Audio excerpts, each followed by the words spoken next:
സംസ്ഥാനങ്ങളുമായോ academic വിദഗ്ധരുമായോ യാതൊരുവിധ ചർച്ചകളുമില്ലാതെയാണ് ഇത്തരത്തിൽ നീക്കങ്ങൾ നടന്നിട്ടുള്ളത്.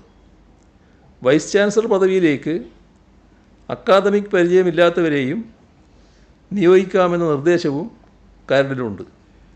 ഇതിൻ്റെ ഉദ്ദേശശുദ്ധിയെക്കുറിച്ച് കൂടുതൽ പറയേണ്ടതില്ലല്ലോ.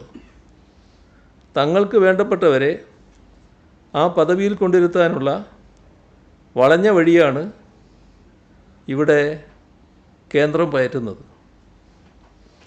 സംസ്ഥാനങ്ങളുടെ അവകാശങ്ങൾക്ക് മേലുള്ള കടന്നുകയറ്റം അംഗീകരിക്കാനാവില്ല എന്നാണ് സുവ്യക്തമായി പറയാൻ ആഗ്രഹിക്കുന്നത്. സംസ്ഥാനങ്ങളുടെ ഭരണഘടനാ അവകാശങ്ങൾ ലംഘിക്കുന്ന UGC കരട് ചട്ടങ്ങൾ പുനഃപരിശോധിക്കണമെന്ന് കേന്ദ്ര വിദ്യാഭ്യാസ മന്ത്രി ധർമ്മേന്ദ്ര പ്രധാന് കത്തെഴുതിയിട്ടുണ്ട്.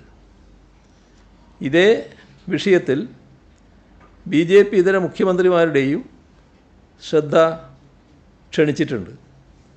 ഈ വിഷയത്തിൽ കൂട്ടായ പരിശ്രമങ്ങൾക്കാണ് Keralam മുൻകൈയെടുക്കുന്നത്.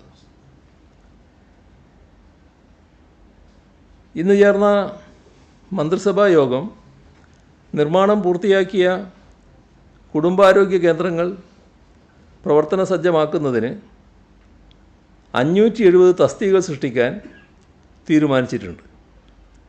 Assistant surgeon 35, nursing officer grade 2 150, pharmacist grade 2 250, lab technician grade 2 135. ഇത്രയുമാണ് തസ്തികകൾ. നിയമന നടപടികൾ പൂർത്തിയായ ശേഷം അടുത്ത ഘട്ടമായി അനിവാര്യമായ തസ്തികകൾ സൃഷ്ടിക്കും. ഇക്കാര്യം പരിശോധിച്ച് നിർദ്ദേശം സമർപ്പിക്കാൻ ആരോഗ്യവകുപ്പ് ഡയറക്ടറെ ചുമതലപ്പെടുത്തി.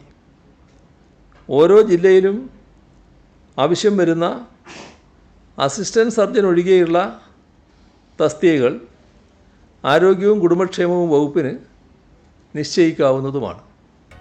പുതിയ വാർത്തകളും വിശേഷങ്ങളും ഇനി വിരൽ തുമ്പിൽ. എല്ലാ ഡിജിറ്റൽ പ്ലാറ്റ്ഫോമുകളിലും ഇപ്പോൾ സീ മലയാളം ന്യൂസ് ലഭ്യം.